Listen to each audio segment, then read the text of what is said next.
Chers bien-aimés, nous vous saluons au nom de Jésus-Christ. De partout où vous êtes, que la paix et la miséricorde du Seigneur soient votre partage. Oui, vous savez que notre vie dépend de la parole ainsi que de la prière. C'est ça, c'est que construit notre vie sur cette terre. Nous qui sommes appelés par le Seigneur pour que nous restions attachés, connectés à ces dieux. Il n'y a que deux choses qui nous tiennent. Il y a l'enseignement et il y a la prière. Voilà pourquoi, au temps des apôtres, ils persévéraient dans l'enseignement des apôtres ainsi que dans la prière. Alors nous évoluons avec notre sujet sur le livre de Psaume 103, verset 14, Thessaloniciens, 1 Thessaloniciens chapitre 5, le verset 23. Et notre thème principal par rapport à ces deux écritures, Dieu sait de quoi nous sommes formés. Il se souvient que nous sommes poussière. Et le Seigneur a permis que nous comprenions quelque chose autour de ces deux écritures. Il nous parle dans le livre d'Ézéchiel de trois hommes, Noé, Daniel et Job, comme des personnes qui sont justes, qui ne peuvent pas être frappées ensemble avec le méchant. Quand Dieu prend la décision de détruire un pays, ici dans ces pays, il se trouve qu'il y a ces trois hommes et ne seront pas péris, mais par contre, ils sauveront leur âme à cause de leur justice. Et cela nous montre que le Seigneur veut que nous soyons comme ces gens, pour que le jour où il va châtier ce monde, que nous ne périssons pas avec les gens de ce monde. Mais il faut que nous soyons comme Noé, il faut que nous soyons comme Daniel, il faut que nous soyons comme Job. Et l'Écriture parle de leur justice. Et nous savons tous que le Seigneur lui-même a parlé dans Matthieu chapitre 6, verset 33. Il nous a conseillé, recommandé même, de chercher premièrement la justice, le royaume ainsi que la justice de Dieu. Et toutes les choses nous seront données par-dessus.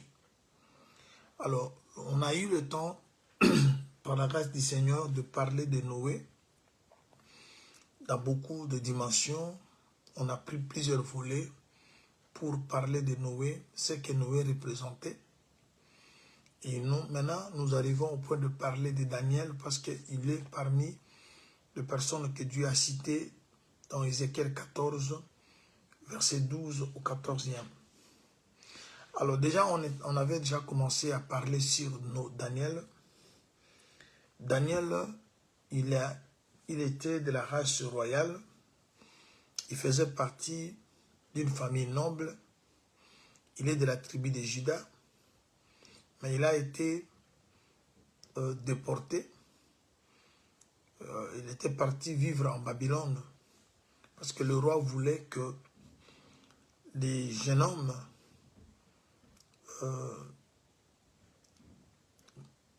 faisant partie de familles royales et de familles nobles, de la race royale, voulais-je dire, et de familles nobles, des enfants doués d'intelligence, de sagesse et de beaucoup d'autres capacités, des enfants qui n'avaient pas de défauts corporels, qu'ils viennent servir dans son palais.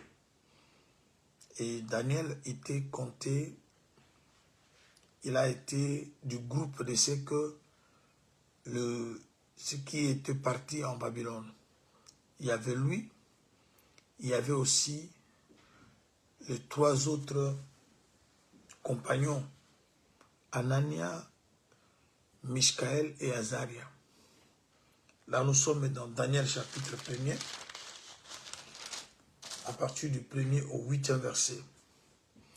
Alors, déjà, ceux qui nous ont suivis 2-3 séances précédentes, ils savent déjà quelque chose par rapport à ces chapitres concernant Daniel. Mais aujourd'hui, nous voulons, par la grâce du Seigneur, parler de villes, parce que 5 villes qui sont dans le pays d'Égypte, mais qui doivent parler la langue de Canaan. Pourquoi sommes-nous arrivés à ces chapitres où nous allons parler de 5 villes? C'est parce que lorsque Daniel et ses compagnons sont arrivés en Babylone, il y a 4 choses que le roi a demandé à un de ses serviteurs de réaliser vis-à-vis de ces jeunes hommes. La première des choses, on a donné à ces 4 jeunes hommes le nom babylonien et avait le nom juif: Daniel, Azaria, Michaël et Anania. Lorsqu'ils arrivent à Babylone, on leur donne des noms babyloniens. À Daniel, on a donné le nom de Belteshazzar, et à ces 3 autres compagnons, on a donné à l'un Meshach et à l'autre Shadrach et Abednego. C'est-à-dire Abednego, Meshach et Shadrach n'étaient pas les noms hébreux, n'étaient pas les noms juifs, n'étaient que des noms babyloniens. Et Belteshazzar était aussi le nom babylonien. Alors, pourquoi leur-t-il donné ces noms-là? Je vous ai parlé dans la vidéo précédente, le nom parle de l'identité. Le diable, lorsqu'il te récupère, il cherche à te donner l'identité qui est sienne. Et parce que nous, lorsque le Seigneur nous a reçus, lui aussi nous a donné son identité. Aujourd'hui, nous portons le nom du Seigneur, le beau nom, qui est chrétien, qui ne parle que de Christ, qui ne parle que de la vie du Seigneur, parce que nous lui appartenons. Lorsque vous appartenez aussi au diable, il vous donne son identité, il vous donne sa nature, pour que vous puissiez être à son service. Alors, en dehors de l'identité, le roi avait aussi voulu que ces jeunes hommes mangent de la nourriture qui venait de sa table. Et Daniel a résolu de ne pas s'essuyer en mangeant cette nourriture venant de sa table. Je crois qu'on avait parlé de la nourriture qui n'est que l'enseignement. La table parle de l'enseignement, et lorsque vous mangez quelque chose qui ne vient pas de la table du Seigneur, parce que le Seigneur aussi a sa table. Et sur la table du Seigneur, il y a le pain, il y a le vin, ou encore il y a sa chair, il y a son sang, qui ne veut parler que de sa parole, qui est la lettre et son explication. Et lorsque vous mangez la parole qui est celle du Seigneur, où il y a d'abord la lettre, ensuite son explication, vous avez la vie de Dieu. Parce qu'il a dit, si vous ne mangez pas ma chair et que vous ne buvez pas mon sang, vous n'aurez pas la vie. Mais la Bible nous a démontré qu'il y a aussi la table des démons. Une fois que vous mangez la nourriture venant de cette table, vous entrez en contact avec les démons. C'est-à-dire qu'il y a des enseignements qui conduisent les gens directement à appartenir à l'ennemi ou à l'enfer. C'est-à-dire pour aller à l'éternité ou au ciel, il vous faut un enseignement. Et si vous voulez aussi rater le ciel, il vous faut également un enseignement. C'est-à-dire, l'enseignement, il faut veiller à ce qu'on écoute. On ne doit pas écouter n'importe quoi, parce que notre salut dépend de l'enseignement. Comme aussi notre perdition dépend aussi de l'enseignement. Alors, lorsqu'on ne sait pas vérifier toutes ces choses, on risque de manger à la table des démons. Et ce sont des choses qu'on avait expliquées. Je crois que les vidéos sont en ligne et puis les audios sont dans le groupe WhatsApp. Pour ceux qui sont dans ces groupes, ils peuvent bénéficier de ces audios. Alors, le roi avait aussi demandé qu'on enseigne à ces jeunes hommes la langue de Chaldéens. C'est-à-dire qu'ils comprennent les lettres ainsi que la langue des Chaldéens. C'est-à-dire qu'ils ne peuvent pas servir dans le palais sans savoir la langue qui se parlait en Babylone. Et c'est là que nous voulons expliquer quelque chose autour de la langue. Parce que nous qui sommes de Dieu, nous devons avoir un langage différent de ceux de ce monde. Voilà pourquoi l'apôtre Paul, dans 1 Corinthiens, chapitre 2, il parle, il faut un langage spirituel pour les choses spirituelles. Alors, aujourd'hui, nous allons démarrer avec le mystère de la langue de Cana qui doit se parler en Égypte. Parce que l'Égypte représente le monde. Je prends Ésaïe. Permettez que je lise d'abord Daniel au chapitre 1er pour qu'on voie un peu d'où nous venons pour arriver à ce livre d'Ésaïe. Je suis dans Daniel chapitre 1er. Je commence au premier verset jusqu'au 8e. La 3e année du règne de Joachim, roi de Juda, Nebuchadnezzar, roi de Babylone, marchant contre Jérusalem et l'assiégea.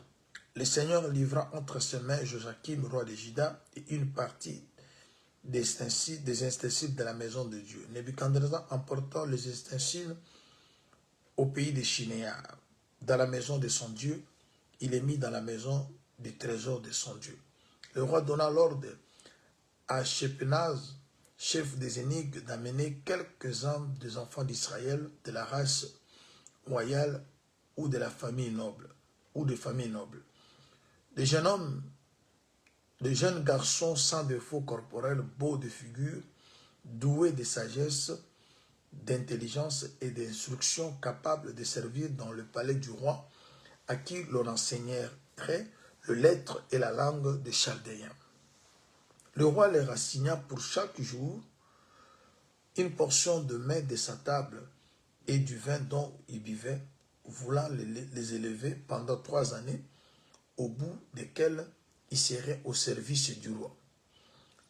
Il y avait parmi eux, d'entre les enfants d'Israël, Daniel, Anania, Mishkaël et Azaria. Le chef des énigmes leur donna de nom: à Daniel celui de Belshachar, à Anania celui de Shadrach, à Mishkaël celui de Meshach, et à Azaria celui d'Abednego. Daniel résolut de ne pas s'essuyer par le mets du roi et par le vin dont le roi buvait, et pria le chef des énigmes de ne pas l'obliger à s'essuyer. Voilà un peu là où nous sommes partis, c'est-à-dire d'où nous sommes partis. Nous sommes dans le livre de Daniel, parce que Ézéchiel 14 parle de Daniel comme un de 3 que Dieu témoigne sur eux, disant que si ces 3 sont dans les pays qui décident de frapper, ils ne seront pas tués à cause de leur justice. Ce qui veut dire que le Seigneur veut que nous devenions comme Daniel. Alors pour devenir comme Daniel, il faut savoir ce que Daniel a vécu, qu'est-ce qu'il a accepté, qu'est-ce qu'il n'a pas accepté, qu'est-ce qu'il a refusé, qu'est-ce qu'il n'a pas fait et qu'est-ce qu'il a fait, pour que nous ayons l'idée de ce que Dieu veut que nous soyons, pour que nous soyons aussi comptés parmi les justes qui ne pourront pas être frappés. Alors, nous sommes devant une situation où nous sommes en train de décortiquer la vie de Daniel par rapport à cela pour que nous arrivions à une conclusion, à une lumière. Qu'est-ce qui a fait que Dieu témoigne sur Daniel? Parce que Daniel a vécu dans ce monde et nous aussi nous sommes en train de vivre dans ce monde. Et l'histoire de Daniel, qu'est-ce que cela nous inspire? Déjà, Babylone, à la lumière des Écritures, représente le monde. Daniel, lui, il est de Juda, mais il se retrouve en Babylone, ensemble avec d'autres jeunes hommes de sa génération. Mais Daniel se distingue. Daniel ne vit pas comme les autres. Daniel garde ses racines, Daniel garde son enseignement. Il ne se laisse pas faire, il ne se laisse pas séduire, emporter par tout ce qui lui a été offert. Et voilà, et le monde dans lequel nous vivons est représenté dans les Écritures par Babylone. Et Babylone, comme Égypte, ne parle que du monde. Alors, nous voulons expliquer pourquoi on voulait que Daniel et ses compagnons parlent la langue du chaldéen. Nous allons prendre un volet prophétique et un volet doctrinal pour que nous comprenions ce qu'est Babylone prophétiquement, ce qu'est Babylone doctrinement et la langue de Babylone qu'on impose à Daniel et à ses compagnons. Prophétiquement, ça représente quoi? Ou doctrinement, ça représente quoi? Pour que toi et moi, qui sommes en train de suivre la doctrine du Seigneur, et nous sommes dans la prophétie, nous avons les yeux sur la prophétie, pour que nous puissions comprendre comment devons-nous amener notre vie sur cette terre que la Bible appelle Babylone et Égypte. Alors, Daniel a résolu de ne pas s'essuyer. C'est pour dire que tout m'est permis, mais tout n'est pas utile. Il y a des choses, lorsque vous vous accrochez avec, ça vous rapproche de Dieu. Il y a aussi des choses, lorsque vous vous accrochez avec, ça vous suit ou ça vous éloigne de Dieu. Alors il faut savoir dans la vie, qu'est-ce qu'on peut faire et qu'est-ce qu'on ne peut pas faire. Tout m'est permis, mais tout n'est pas utile. Un enfant de Dieu doit regarder ce que la chose peut apporter dans sa vie, ce qu'une relation peut apporter dans son salut, ce qu'un comportement peut apporter, ce qu'une fréquentation peut apporter. C'est-à-dire qu'il faut toujours être jaloux de ce que tu es, du salut que tu as, parce que le salut que le Seigneur t'a accordé a coûté la vie d'une personne. Quelqu'un a quitté son trône pour mourir, pour que toi comme moi devenions ce que nous sommes devenus. Alors, nous ne pouvons pas nous permettre de tout faire. Nous ne pouvons pas nous comporter comme tout le monde, parce que nous ne sommes pas, mais c'est tout le monde. Nous sommes différents, parce que nous sommes un peuple mis à part. Parce que Daniel, le choix du roi, les critères donnés par le roi, c'était que les gens doivent appartenir à la race royale et des familles nobles, des personnes qui sont instruites, qui sont intelligentes, sages. C'est pour dire que le diable ne cherche toujours à récupérer ceux qui ont quelque chose. Vous voyez?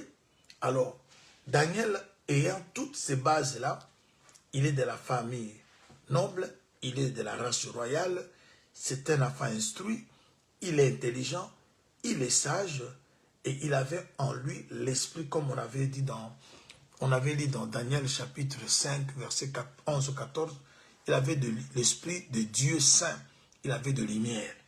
Alors, toutes ces choses-là que Dieu met en nous, c'est pour nous amener à vivre différemment des autres.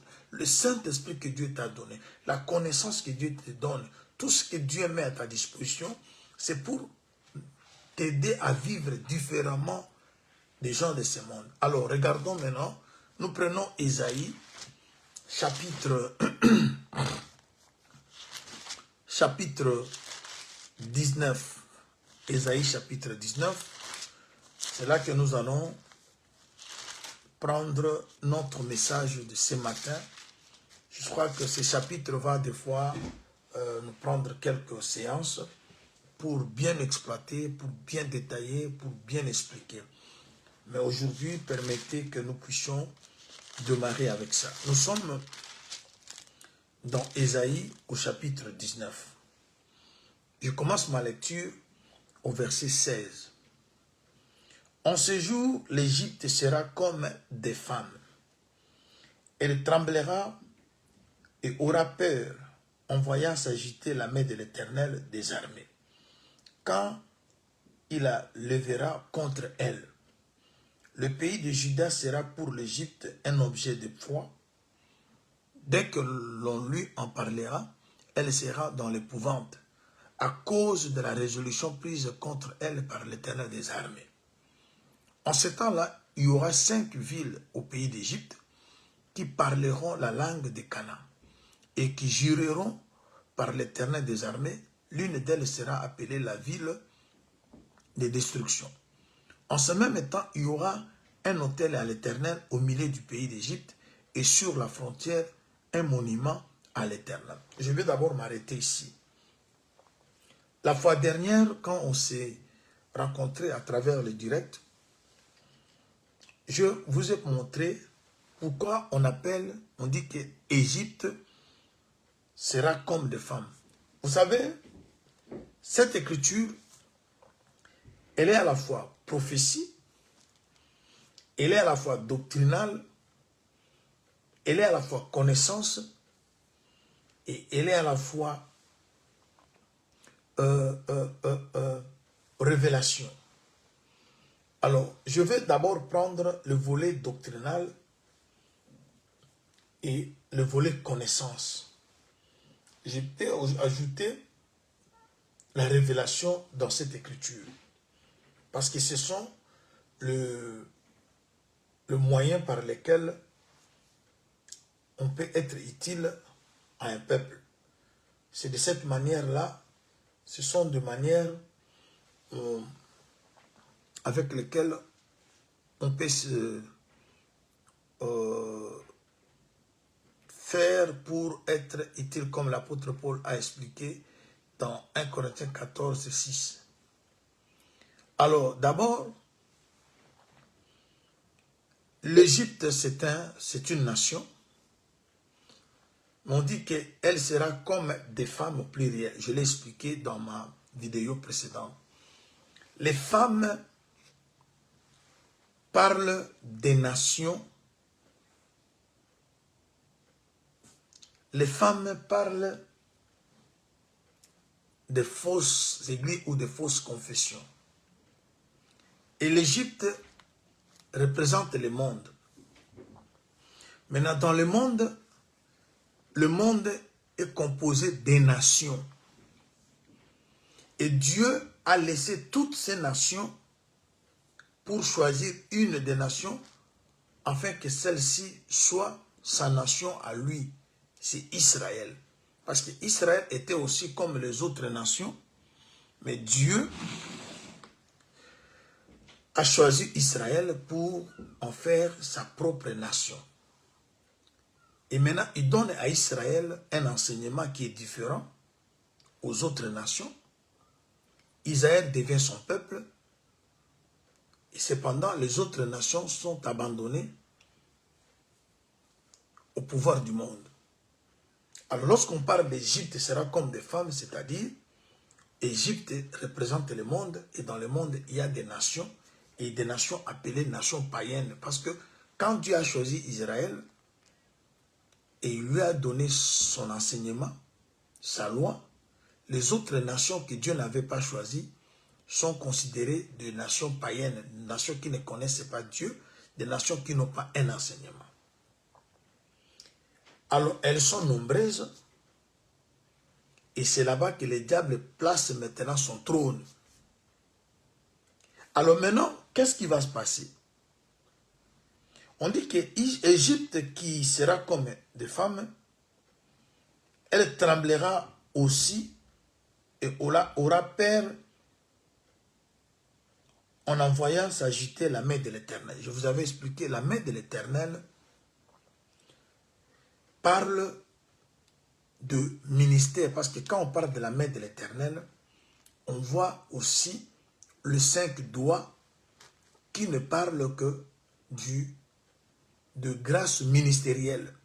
Rappelez-vous, toujours en Babylone, il y avait une main qui était sortie, qui écrivait sur la muraille.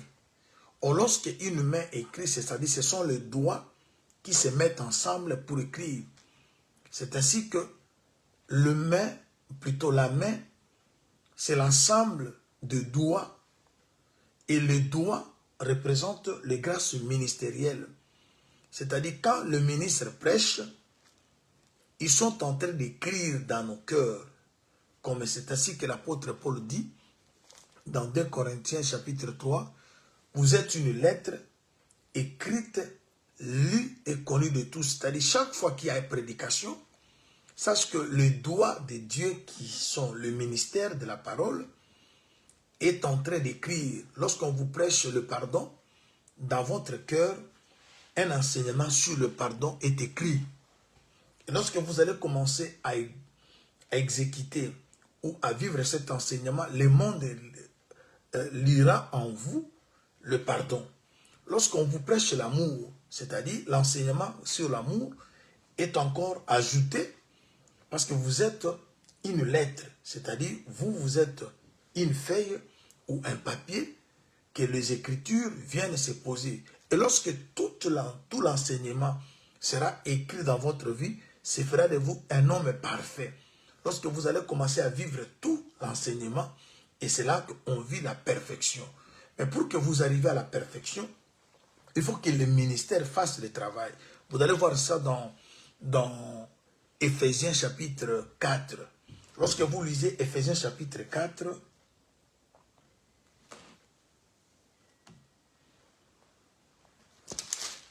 Éphésiens chapitre 4,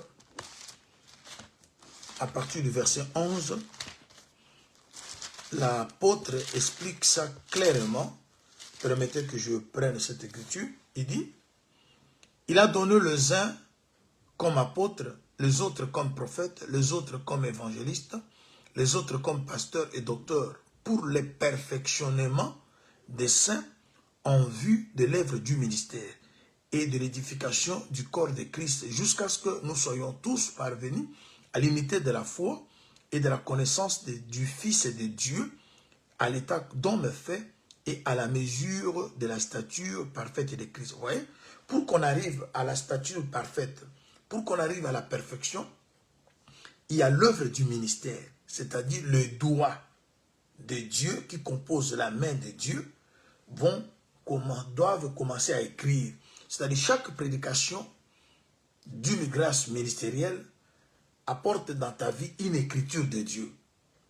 Et lorsque toutes les prédications seront prêchées et reçues, appliquées, ça fait de toi maintenant un homme parfait par rapport à l'enseignement. Mais pour qu'on arrive à la perfection, le ministère a un rôle. Et ce ministère, ça se présente par la main de Dieu. Je prends Daniel. Daniel, je suis au chapitre 5. Daniel chapitre 5. Nous sommes dans Daniel chapitre 5. Daniel chapitre 5, au verset 5e, je commence. En ce moment apparut les doigts d'une main d'homme. Parut le main d'une main d'homme et ils écrivèrent en face du chandelier sur la chaux de la muraille du palais royal. Le roi vit cette extrémité de main qui écrivait. Alors le roi, changeant de couleur, et ses pensées le troublèrent. Le jointir de ses reins se relâchèrent. Ses genoux se heurtèrent l'un contre l'autre. Le roi cria avec force qu'on fasse venir les astrologues, le chaldéen et le devin. Et le roi prit la parole et dit aux sages de Babylone, quiconque lira cette écriture et m'en donnera l'explication sera revêtu de pourpre, portera un collier d'or à son cou et aura la 3e place dans le gouvernement du royaume. Lorsque une écriture est placée sur la muraille, on nous fait voir ici que c'était l'extrémité de la main, le doigt d'une main. C'est-à-dire, le doigt compose la main. Et ce sont ces doigts qui écrivaient sur la muraille en face du chandelier. Et l'écriture n'était pas n'a pas été permise à tout le monde de la lire. C'était une écriture que tout le monde ne pouvait pas lire. On a appelé le devin consort et personne n'a pu lire cette écriture, mais c'est Daniel, lorsque vous allez continuer, c'est Daniel qui avait lu cette écriture. Pourquoi Daniel a-t-il lu l'écriture? Parce qu'il avait l'esprit de Dieu saint, il avait en lui l'esprit des lumières. Alors, il a lu cette écriture, il n'a pas seulement lu, il a aussi donné l'explication. Et la promesse qu'on avait faite à celui qui devait lire, c'est être la 3e personne. Vous savez, bien aimé, si je peux aller dans un autre volet de la révélation, lorsque vous avez 3, on dit la 3e personne, c'est-à-dire quoi? La première personne, c'est le Père, la 2e personne, c'est le Fils, et la 3e personne, c'est le Saint-Esprit qui sont de la pensée et la profondeur de Dieu. Alors, Daniel était aussi type du Saint-Esprit qui devait sonder, parce que cette écriture était l'écriture de Dieu. Ce message qui était sur la muraille, c'est Dieu qui avait mis ce message. Et ne peut lire ça, ne peut sonder la pensée de Dieu, ne que le Saint-Esprit. Alors Daniel était aussi type du Saint-Esprit, ou encore une personne remplie de l'Esprit. Quand vous avez le Saint-Esprit en vous, l'Esprit qui est en vous peut vous aider à sonder le pensée ainsi que les profondeurs de Dieu. Voilà pourquoi, pour que nous lisions et que nous comprenions les Écritures, bien-aimés, il ne faut pas l'intelligence humaine. La compréhension des Écritures, bien-aimés, dépend de l'intelligence spirituelle. Lorsque vous n'avez pas l'intelligence spirituelle, vous allez lire la Bible comme le roman, comme tous les autres livres, mais quand vous avez l'Esprit de Dieu comme celui de Daniel, bien-aimé, la lecture sera différente des gens de ce monde. J'étais parti là-bas simplement pour que vous voyez le rôle du ministère. Le ministère écrit, le ministère lit. Alors, nous sommes là, comme je prêche là, je suis en train d'écrire par ma prédication, le Seigneur écrit dans la vie de ses enfants. Parce que la muraille, vous avez vu, on dit que l'écriture était sur la muraille. Vous savez que nous, les enfants de Dieu, nous sommes aussi une muraille. Parce que lorsqu'on parle d'une muraille, on parle d'un mur. Et le mur a toujours été la composition de plusieurs briques ou de plusieurs pierres. Nous sommes des pierres mises ensemble et ça donne une muraille. Et la parole de Dieu, lorsqu'elle vient, elle est écrite dans nos vies par la prédication. Alors, retournons dans le livre d'Ésaïe, parce que c'est là que nous sommes. On dit que la main de Dieu faisait peur. L'Égypte a eu peur de la main de Dieu. Bien aimé, le ministère de la parole, vous savez, je suis en Égypte. Les enfants, les frères de Joseph arrivent. Et Joseph va le présenter à Pharaon. Et il leur dit, lorsqu'on vous demandera quelle est votre occupation, vous direz que vous êtes berger. Et on a pris l'échantillon de 5. Vous savez que c'était une famille de 12 fils. Alors, Joseph, lui, était déjà en Égypte. Et ses 11 frères sont venus. Mais pour aller se présenter devant le roi, on n'a pas amené tous les frères. On n'a pris qu'un groupe de 5. Les 5 frères ont représenté tous les autres. Et lorsqu'ils sont partis représenter, Joseph leur a dit, la réponse que vous allez donner au pharaon, ou à Pharaon, lorsqu'il vous demandera,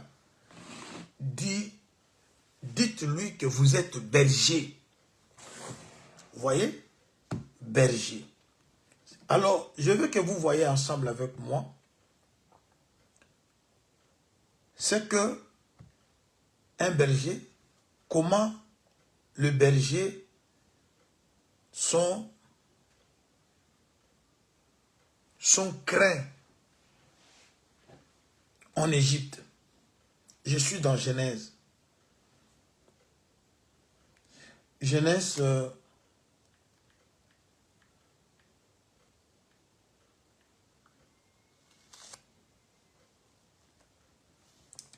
chapitre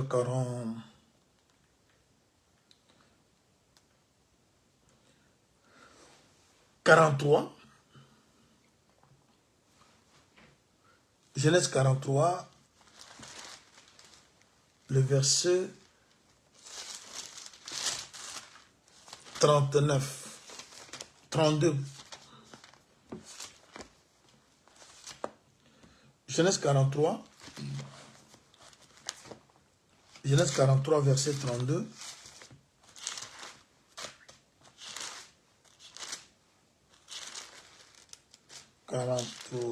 Quarante-trois, 32, 43.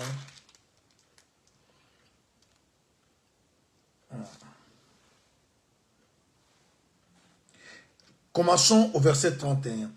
Après s'être lavé le visage, il en sortit et faisant des efforts pour se tenir, il dit, servez à manger. Et on servit à manger à part et ses frères à part. Les Égyptiens qui ne mangeaient pas avec lui furent aussi servis à part, car les Égyptiens ne pouvaient pas manger avec les Hébreux parce que c'était à leurs yeux une abomination. Alors, nous allons maintenant voir que les Hébreux, à la base, n'étaient pas considérés. Mais lorsque vous arrivez au chapitre 46, là, et tous sont en abomination. Tous les frères de Joseph étaient en abomination vis-à-vis des Égyptiens. Mais lorsque vous êtes maintenant au chapitre 46 de Genèse, le verset 34,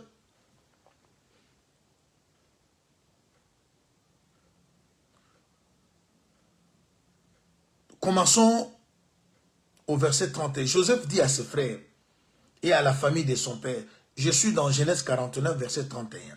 Joseph dit à ses frères et à la famille de son père, je vais avertir Pharaon et je lui dirai que mes frères et la famille de mon père qui étaient au pays de Canaan sont arrivés auprès de nous. Ces hommes sont bergers. Ils élèvent des troupeaux, ils ont amené leurs brebis et leurs bœufs et tout ce qui leur appartient. Quand Pharaon vous appellera et dira, quelle est votre occupation? Vous répondrez, tes serviteurs ont élevé des troupeaux depuis notre jeunesse jusqu'à présent. Et nous et nos pères, de cette manière, vous habiterez dans le pays de Goshen, car les bergers sont en abomination aux Égyptiens. Ça, c'est Joseph qui explique à ses frères comment ils doivent répondre à Pharaon. Écoutez, chers bien-aimés. Et tous étaient bergers. Mais lorsqu'on les amène devant Pharaon, on amène un échantillon de 5 frères qui vont représenter tous les autres. Alors, on dit qu'ils sont bergers.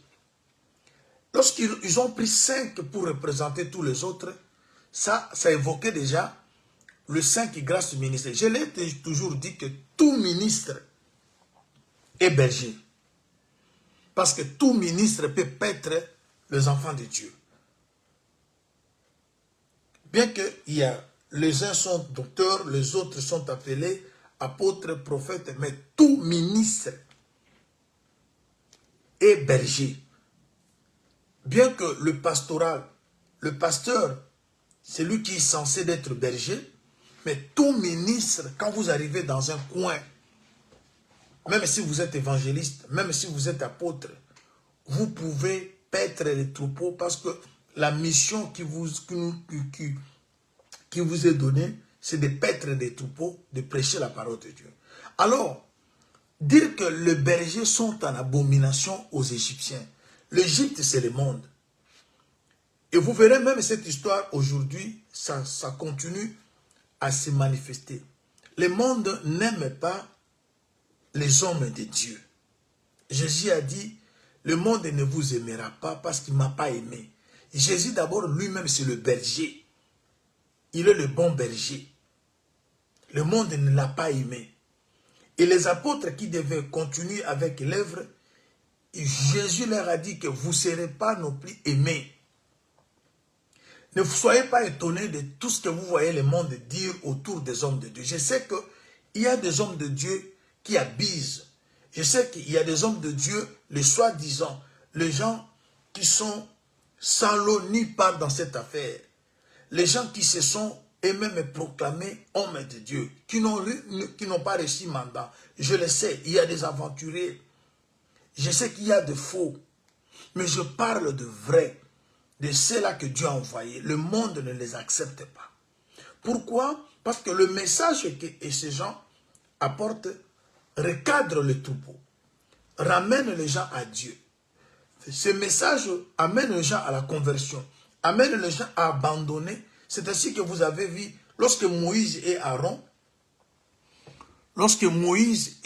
sont arrivés chez Pharaon, le message qu'apportaient Moïse et Aaron était mal perçu chez Pharaon.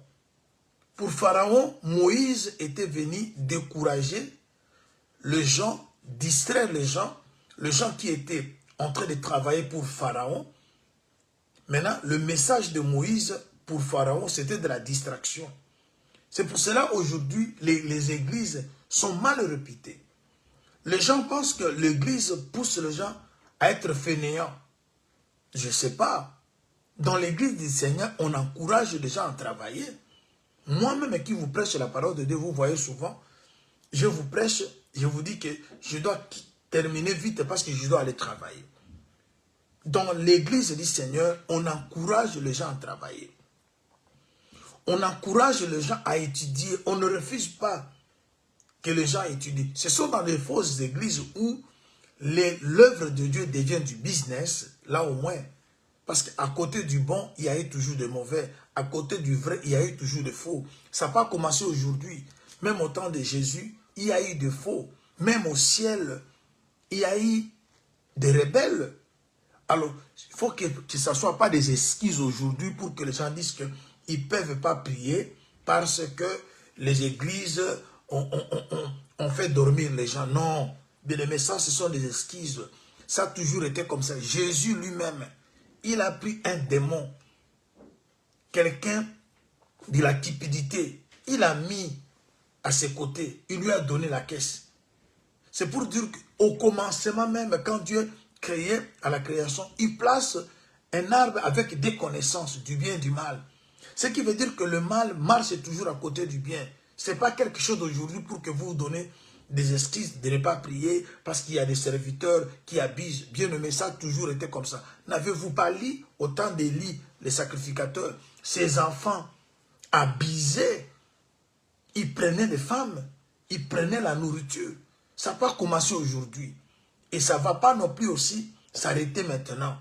Alors, mais Dieu a toujours eu un groupe de gens, de personnes sérieuses, les gens qui restent fidèles à lui, les gens qui servent Dieu pour amener les gens à la perfection. Alors, c'est cette main-là qui fait peur à l'Égypte. Je parle de la main de Dieu. La main de Dieu, c'est l'ensemble des ministères, des grâces ministérielles. La parole qui est dans ce monde, prêchée par le grâce ministérielle, c'est ça aussi la main de Dieu. Et l'Égypte a peur de cette main. Les gens qui prêchent la vérité sont mal aimés. Les gens qui prêchent la vérité, c'est un danger pour le monde. Alors, regardons maintenant, retournons dans Genèse, plutôt dans Isaïe. On est au chapitre 19. Alors, je suis parti dans tout cela pour vous amener à comprendre que Joseph dit, parce que Joseph était déjà en Égypte, il dit que les Égyptiens n'aiment pas le berger. Alors, voilà pourquoi vous devez vivre dans un coin à part. Et ce coin, c'est Gozen. Parce que l'Égypte, les Égyptiens n'aiment pas le berger. Bien aimé, l'Église, le ministère ou les ministres ne sont considérés que par ceux qui sont enfants de Dieu. Les gens qui sont nés de nouveau, ils savent l'importance d'un ministre. Mais les gens qui ne sont pas nés de nouveau, ils nous prennent comme des babouches, ils nous prennent comme... Parce qu'ils ne savent pas l'importance d'un ministre. Ils ne savent pas que le ministre, c'est un médiateur. Comme Jésus est médiateur entre l'Église et son Père, nous aussi, nous jouons ce rôle-là. Parce que l'apôtre Paul dit que je vous ai fiancé à un seul époux. C'est par le ministère qu'on arrive à être fiancé. Vous avez vu pour le mariage d'Isaac et de Rebecca. Isaac ne s'est pas déplacé, mais un serviteur est parti. C'est lui qui a ramené à Isaac la femme et à Isaac. C'est-à-dire, ceux qui sont enfants de Dieu, ils comprennent l'importance d'un ministre. Avoir un ministre, c'est avoir un don. C'est avoir Dieu parmi vous. C'est un canal par lequel Dieu passe. C'est une bénédiction. Mais le monde n'aime pas le berger. Parce que le travail que nous faisons vous retire de la gueule de l'ennemi. Le travail que nous faisons ouvre les yeux des gens pour que vous voyez. Et le monde ne saura pas vous tromper. Alors le monde est mécontent et très jaloux. Le monde nous crée des problèmes. Alors, c'est ce qu'on explique ici. La main de Dieu faisait peur à l'Égypte. Et nous sommes au verset 17 du chapitre 19. Le pays d'Égypte sera pour... Le pays de Juda plutôt, sera pour l'Égypte un objet de foi. Dès qu'on lui parlera, elle sera dans l'épouvante à cause de la résolution qui prise contre elle par l'Éternel des armées. Le pays de Juda. Vous savez, Juda déjà à la base, c'est la puissance. Juda, c'est la délivrance. Juda, c'est la louange. Juda, c'est le roi. Et Daniel et ses compagnons venaient de cette tribu-là. De personnes libérées, de personnes affranchies. Bien aimé, quand vous avez quelqu'un qui est délivré, le monde des ténèbres ne supporte pas des gens délivrés. Parce que ceux qui sont délivrés, ils ont la mission de délivrer les autres.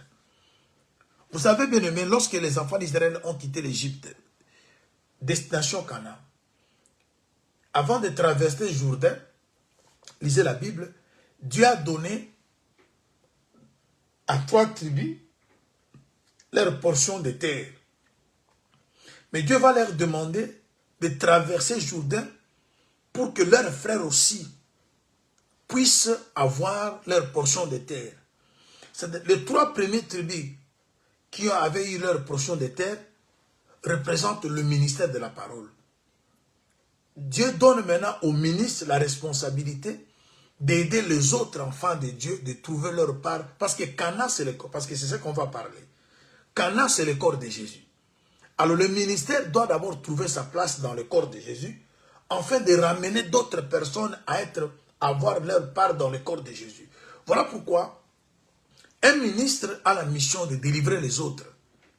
Alors voilà pourquoi tout ministre, il est roi. Parce que la royauté a été donnée à Juda. Lorsqu'on devient ministre, on devient roi. Parce que Moïse, qui était un prophète, il a été aussi le roi d'Israël. Parce qu'être roi, c'est être le chef du peuple. Mais lorsqu'on est roi, c'est pour amener un peuple quelque part. Alors, chers bien-aimés, pour ne pas abuser de votre temps, il faut que je vous parle un peu de ce qui concerne les villes qui doivent parler la langue de Canaan, mais en Égypte. Le verset 18. Je vais le marier au verset 19. Je crois que toute cette semaine, on sera dans ces chapitres pour essayer un peu d'approfondir. On dit quoi? En ces temps-là, il y aura 5 villes au pays d'Égypte qui parleront la langue de Canaan et qui jureront par l'Éternel des armées. L'une d'elles sera appelée la ville de la destruction. Dans d'autres traductions, on dit la ville du soleil. Je vais expliquer. Et en ce même temps, il y aura un autel à l'Éternel au milieu du pays d'Égypte et sur la frontière, un monument à l'Éternel. Déjà, nous avons compris que l'Égypte, c'est le monde. Si l'Égypte, c'est le monde, Canaan, c'est le ciel. Maintenant, il faut que la langue de Canaan puisse être parlée en Égypte, mais dans 5 villes. Canaan, c'est le ciel, l'Égypte, c'est le monde. Ce qui veut dire que dans le monde, il faut que le langage du ciel soit prêché, soit parlé, la langue du ciel soit parlée. Mais ça doit être parlé dans 5 villes. Il faut d'abord comprendre qu'est-ce qu'une ville et pourquoi 5 villes. Qu'est-ce que cela veut dire? Lorsque Joseph amène ses frères 5 auprès de Pharaon, ils venaient de Canaan. Ils étaient des Hébreux.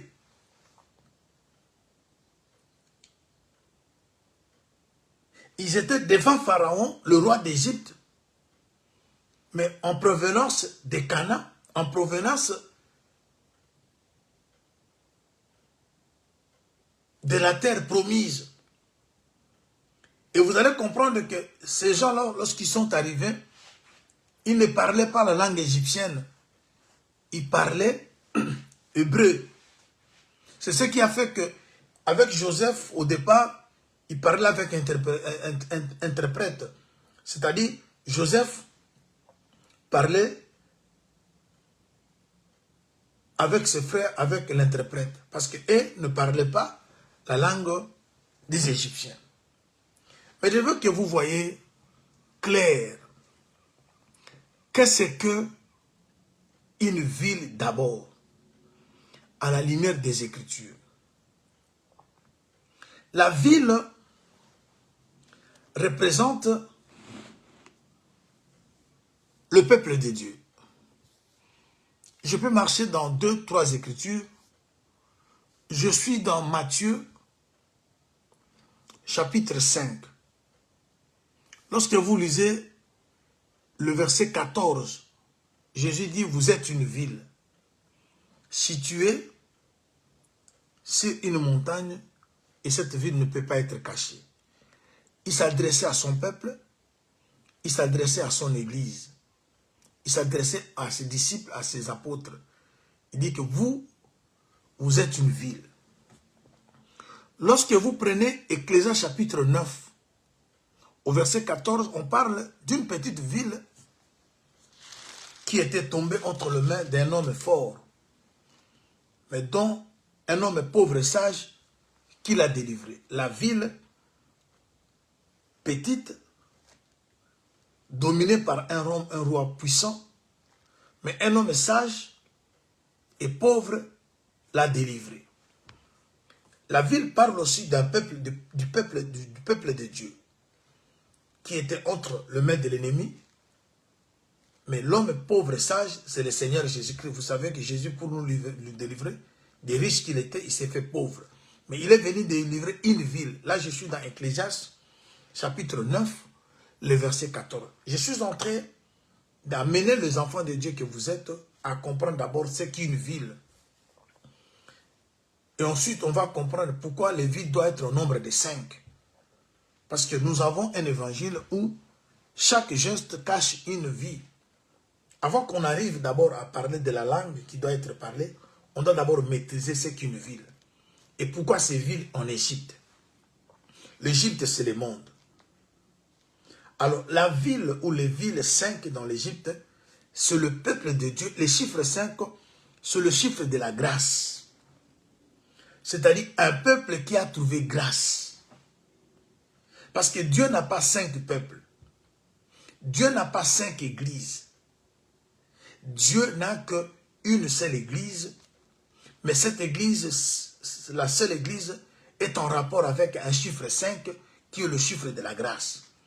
Parce que le 5 grâces ministérielles qui travaillent dans l'église, c'est une grâce, c'est le ministère de la parole. Je vais vous amener quelque part pour que vous voyez comment 1 égale à 5.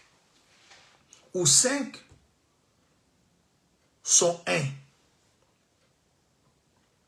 Parce qu'on peut s'embrouiller, mais vous parlez de l'église, l'église est une, mais ici nous voyons 5 villes. Et ici l'église c'est une ville, mais ici on parle de 5 villes. Bien-aimé, Dieu, il se cache dans des détails. Le chiffre 5 peut aussi parler du chiffre 1.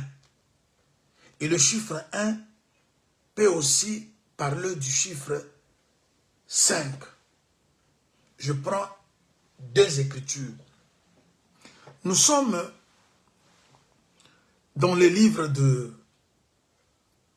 1 roi, au chapitre 7. 1 roi chapitre 7. Je prends le verset 49.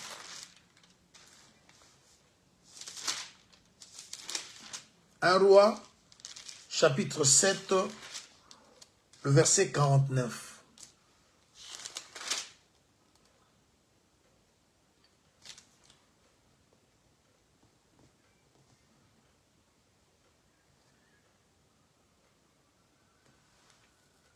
Ok, je commence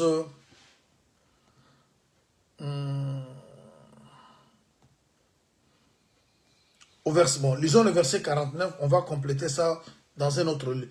Les chandeliers d'or pur, 5 à droite et 5 à gauche, devant le sanctuaire avec le fleur, les lampes et les mouchettes d'or. Quand Salomon a construit le temple, Salomon, au lieu de faire un seul chandelier comme Moïse l'a fait lorsqu'il a conçu le tabernacle, Salomon va faire 10 chandeliers. Est-ce que Salomon était en contradiction avec Moïse? Non. Mais il va placer 5 chandeliers à gauche, 5 autres à droite. Nous sommes dans des... Ça, c'était un roi. Nous prenons 2 Chroniques 4.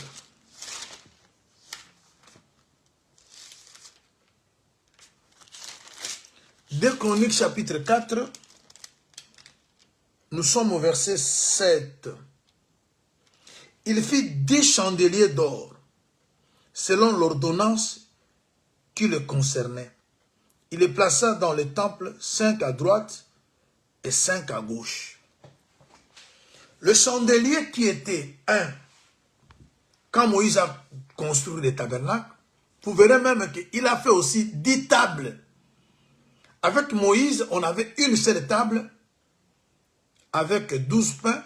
Salomon va en faire 10. Et il va placer 5 à gauche, 5 à droite. Ce qui veut dire que ce n'est pas qu'il y a 5 ou 10 chandeliers, il n'y a qu'un seul chandelier. Maintenant, comme le temple, c'est l'ensemble de 2 peuples. Il y a le peuple de gauche, il y a le peuple de droite. Simplement, le peuple qui vient de l'Occident et le peuple qui vient de l'Orient. L'Orient, c'est Israël, l'Occident, c'est les nations. C'est-à-dire qu'il y a 2 mains, la main de droite et la main gauche. Pour parler que de Moïse et de Jésus-Christ. Pour parler que de la loi, il parlait de la grâce. C'est-à-dire, 5, c'est un enseignement, l'enseignement de la loi, qui est représenté par la main de Moïse, la main, et l'enseignement de la grâce est aussi représenté par une main. C'est-à-dire, et les deux enseignements finissent par devenir un seul enseignement, l'enseignement des apôtres et des prophètes qui devient un seul enseignement. C'est-à-dire, il n'y a pas 5 villes, mais il y a plutôt une seule ville, comme je viens d'expliquer. Mais les 5 villes qui ne veut parler que des chiffres 5, de peuple qui a trouvé grâce. Dans le monde où nous sommes, ce n'est pas tout le monde qui a trouvé grâce. Le peuple qui a trouvé grâce s'appelle Église. Et maintenant, si nous sommes Église, comme le Seigneur l'a détaillé, vous êtes une ville, étant dans le monde qui est l'Égypte, nous sommes connectés par le ciel. Voilà pourquoi nous devons parler maintenant la langue de Canaan. Ici, Canaan représente le ciel. Et la langue de Canaan n'est que l'évangile, parce que l'évangile qui est prêché à l'église, l'apôtre Paul dit, nous ne prêchons, je prends 1 Corinthiens. 1 Corinthiens, je suis au chapitre 2. 1 Corinthiens 2. Je commence au verset 6. 1 Corinthiens 2, à partir du verset 6. Cependant, c'est une sagesse que nous prêchons parmi le parfait. Sagesse qui n'est pas de ces siècles, ni des chefs de ces siècles, qui vont être réduits à l'impuissance. Nous prêchons la sagesse de Dieu, mystérieuse et cachée que Dieu, avant le siècle, avait prédestinée pour notre gloire. Sagesse qu'aucun des chefs de ces siècles n'a connue. Car s'ils l'avaient connue, ils n'auraient pas crucifié le Seigneur de gloire. Il continue. Mais comme il est écrit, ce sont des choses que l'œil n'a point vues et que l'oreille n'a point entendues et qui ne sont point montées au cœur de l'homme, des choses que Dieu a préparées pour ceux qui l'aiment. Dieu nous les a révélées par l'Esprit, car l'Esprit sonde tout, même les profondeurs de Dieu. Ouais? C'est-à-dire, à l'église, les choses qui sont prêchées n'est pas de ce monde. Le langage qui est prêché, qui est utilisé à l'église, n'est pas le langage du monde. L'apôtre Paul, il va aller plus loin. Au livre de Corinthiens, toujours chapitre 2 Corinthiens, au chapitre 12, il dit que un homme était ravi 14 ans passés jusqu'au 3e ciel. Et lorsque vous parlez du 3e ciel, il parle du paradis. Et il va plus loin, l'apôtre Jean parle que c'est dans le paradis qu'il y a l'arbre de vie.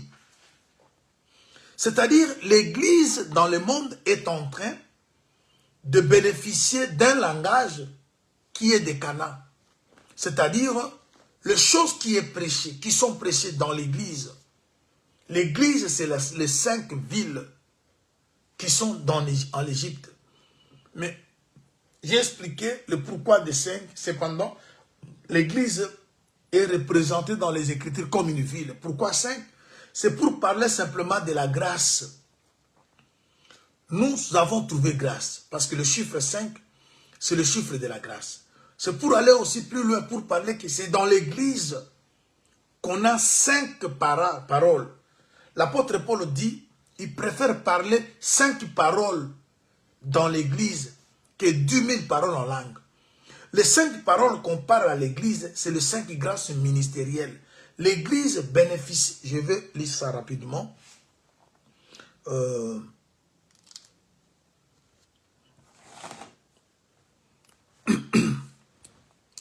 Je prends Corinthiens. L'apôtre dit ceci. Il préfère 5 paroles dans l'église. 5 paroles. 5 paroles. Vous voyez? L'église n'a besoin que de 5 paroles. Paroles. Que 1000. Voilà. Chapitre 14, 1 Corinthiens.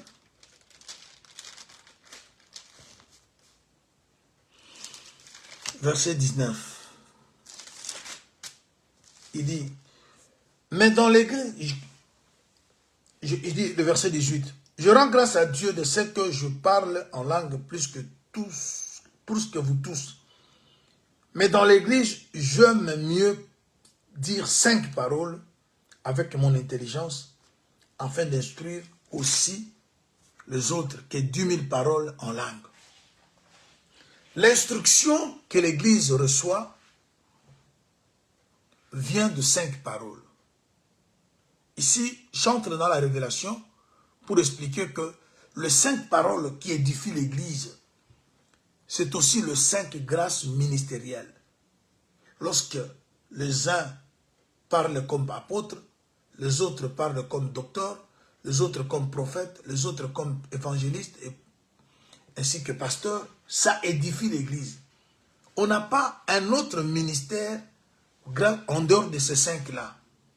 Si vous êtes prédicateur de l'Évangile, vous ne pouvez pas être en dehors de ces 5-là, parce qu'il n'y a que 5 doigts dans la main. Il n'y a pas 6e doigt. Le 6 doigts, on le trouve chez l'homme de la famille de Goliath, qui avait 6 doigts dans chaque main et 6 orteils dans chaque pied. Et ça faisait de lui 24. Mais nous, dans l'église, on n'a que 5 mains et plutôt une main à 5 doigts, pas 6.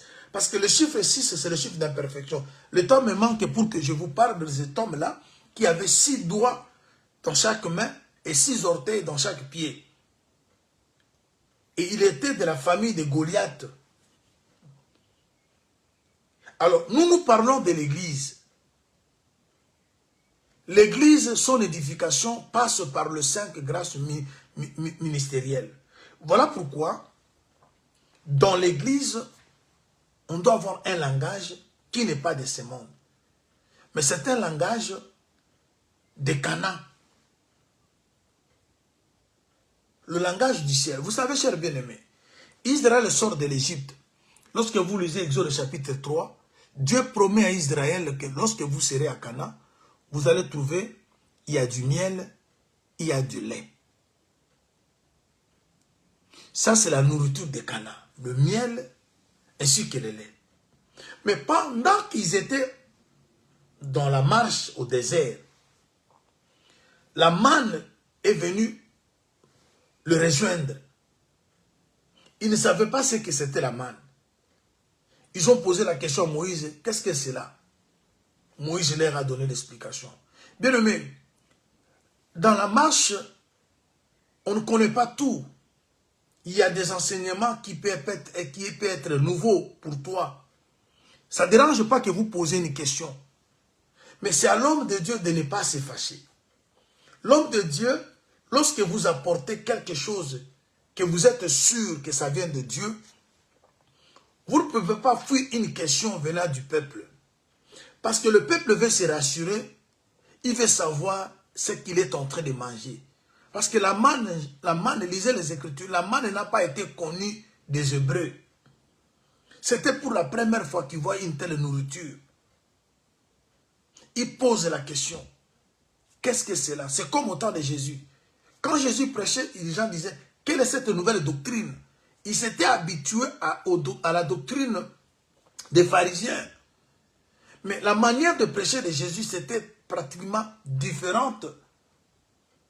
Alors, l'enseignement que nous prêchons de Jésus, c'était un enseignement différent de ce que le monde... Alors, quand Israël était dans la marche, Dieu l'a fait goûter, la manne là qu'on mangeait, quand vous lisez les Écritures, dans Exode chapitre 16, au verset 3, la manne avait le goût du gâteau de miel. C'est-à-dire, le goût des Canaan, le peuple avait goûté ça dans la marche. C'est-à-dire, sur cette marche que nous effectuons sur cette terre, le langage de Canaan ou la langue de Canaan doit se parler, doit être parlé au milieu de nous. Parce que l'apôtre a bien dit qu'il a été ravi. Un homme était ravi jusqu'au 3e ciel. Et cet homme a entendu ce qu'il n'a pas donné à un homme d'entendre. L'œil a vu ce que l'homme ne pouvait pas voir. Et il ramène ce qu'il avait vu, il ramène ce qu'il avait entendu. Mais vous savez, même les espions, lorsqu'ils sont partis pour posséder Canaan, avant d'entrer, les espions étaient partis. Ils ont ramené le fruit du pays. Avant qu'ils puissent entrer en Canaan, les fruits qui étaient en Canaan les ont rejoints en dehors du Canaan. Ce qui veut dire que, étant dans l'Égypte, étant dans le monde, le langage du ciel, qui est la pire parole, l'évangile du salut, l'évangile de gloire, nous rejoint. Et parler le langage ou la langue de Canaan dans les 5 villes ne parle que de l'évangile. Je vais dire quelque chose avant que je m'arrête. Vous savez, bien aimé, lorsque vous lisez Apocalypse chapitre 14, on nous parle qu'il y avait un cantique nouveau qui était chanté, mais ce cantique n'était compris que par le 144 000 qui étaient rachetés de la terre. Et ces 144 000 étaient vierges. Ces 144 000 étaient ceux qui ne suivaient, ceux qui suivaient l'agneau partout où allait l'agneau. Vous voyez? C'est-à-dire, ils ont été rachetés de la terre. Ils ne se souillaient pas des femmes. Comme je venais d'expliquer, les femmes sont de fausses confessions. Les femmes sont des nations païennes. Les femmes sont ceux qui prêchent des choses rien à voir avec la pensée de Dieu. Mais de racheter, et leur problème, c'est de suivre l'agneau. Maintenant, pourquoi ils suivaient l'agneau? Et pourquoi eux seuls avaient la compréhension du cantique nouveau? Lorsqu'on parle d'un cantique nouveau, on sous-entend et on comprend qu'il y a aussi les cantiques anciens. Sinon, on ne parlera pas du cantique nouveau. C'est-à-dire, il y a un cantique ancien, mais il y a aussi les cantiques nouveaux. Et les cantiques anciens, c'est ce que l'Apocalypse chapitre 15, au verset 3 nous parle. Il y a eu les cantiques de Moïse et les cantiques de l'agneau. Vous voyez? C'est-à-dire, cantique, c'est un enseignement. Alors, nous qui sommes les 5 villes, nous qui sommes l'Église, nous devons nous accrocher au langage spirituel, au langage de l'Église. Alors maintenant, quand Daniel et ses compagnons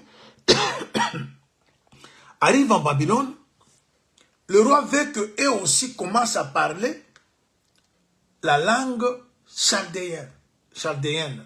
Vous voyez? C'est-à-dire, pour servir le diable veut aussi. C'est pour cela, des fois, quand je regarde sur la télé, les émissions que les gens font à travers la toile, vous regardez les histoires, vous voyez le langage même que les gens tiennent. Il y a d'autres langages qui ne sont pas les langages de l'Église. Quand je parle du langage, je parle d'abord de l'enseignement.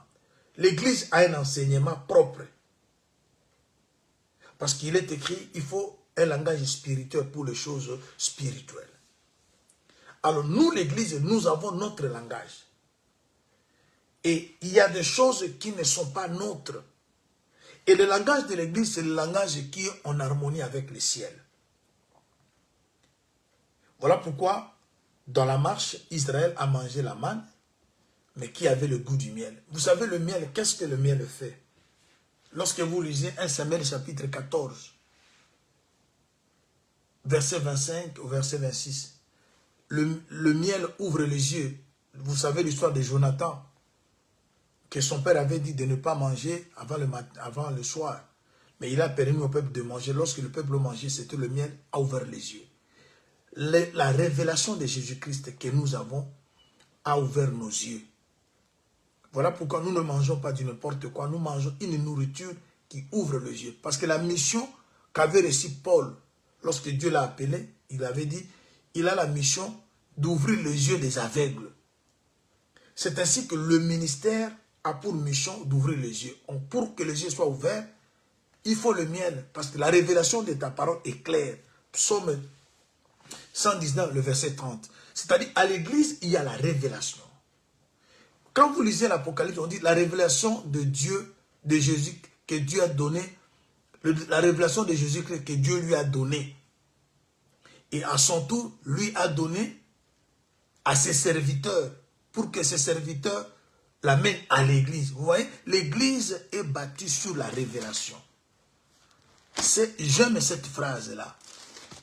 La manière dont le Seigneur parle à travers son serviteur. Permettez que je vous lise ça. Apocalypse chapitre 1er, on dit, Apocalypse 1er verset, on dit, la révélation de Jésus-Christ que Dieu lui a donné pour montrer à ses serviteurs les choses qui doivent arriver bientôt.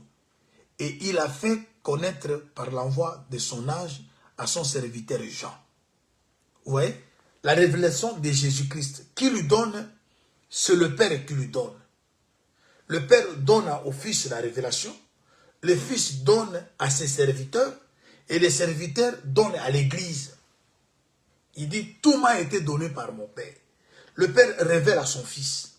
Le Fils révèle à ses serviteurs. Et les serviteurs révèlent cela à l'Église. Alors, c'est-à-dire, nous mangeons le miel. Parce que le miel ouvre les yeux. Voilà pourquoi le langage que nous avons, c'est le langage du Canaan. Tout en étant en Égypte, le temps me manque pour parler d'un hôtel de Dieu. Je parlerai de cela demain. C'est-à-dire, en Égypte, on remarque encore un hôtel qui appartient à l'Éternel. Il y a 5 villes. N'allez pas vous casser la tête. La ville n'est que l'église. Pourquoi 5? C'est pour parler de la grâce. David a pris 5 pierres, mais il a utilisé qu'une de pierre. On dit qu'une des villes, c'est la ville de destruction. Ce n'est pas que cette ville va être détruite, non. Parce que dans d'autres traductions, on dit que une des villes, c'est la ville du soleil, la ville de lumière. C'est-à-dire, l'église, elle est la ville de destruction. C'est-à-dire, nous, l'église. C'est nous, l'église,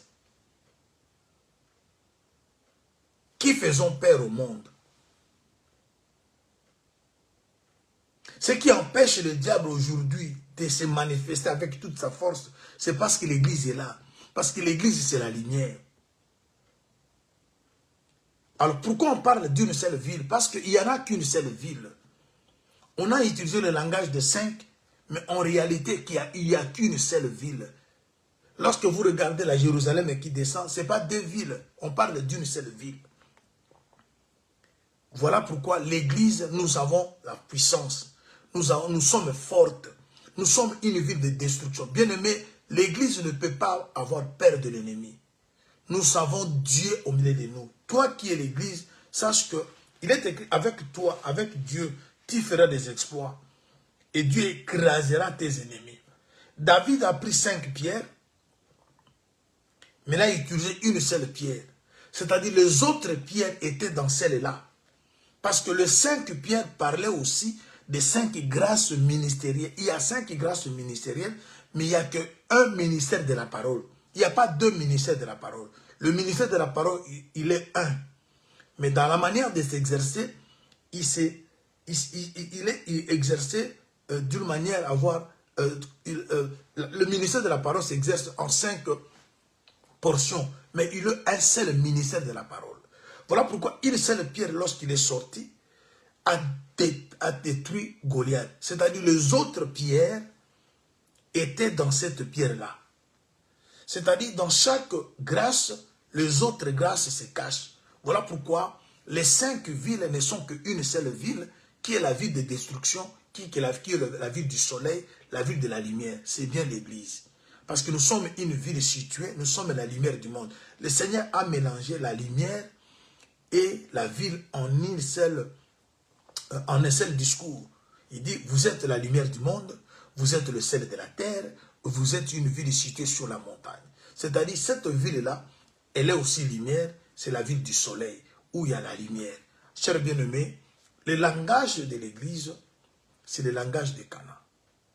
Nos vies, nos mariages, nos activités, tout ce que nous faisons, nous ne les faisons pas comme les autres qui sont de l'Égypte. Ah, voilà pourquoi le diable, pour se servir de nous, il veut que nous abandonnons le langage, la langue de Cana, la langue des Hébreux.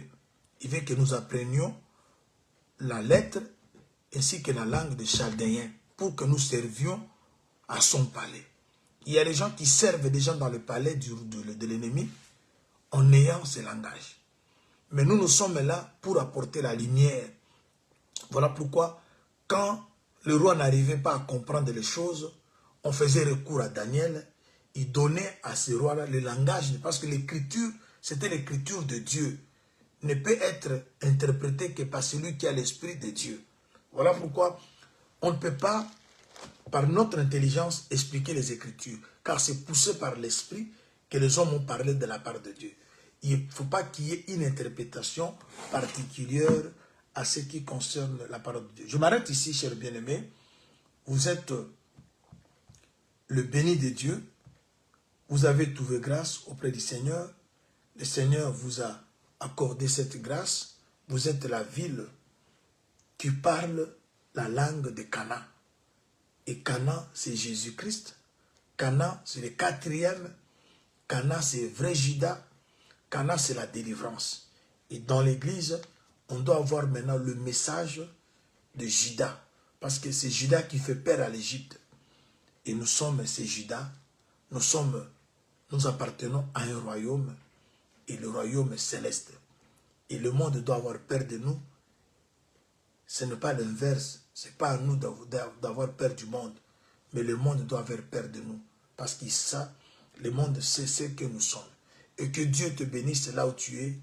Que le goût du miel, la langue de Cana soit dans ta maison. Parce que tu es la ville qui est en Égypte, mais parlant la langue de Cana. Que Dieu te bénisse. Que la journée te soit comblée de grâce. On se retrouve demain où on parlera sur l'autel de Dieu en Égypte.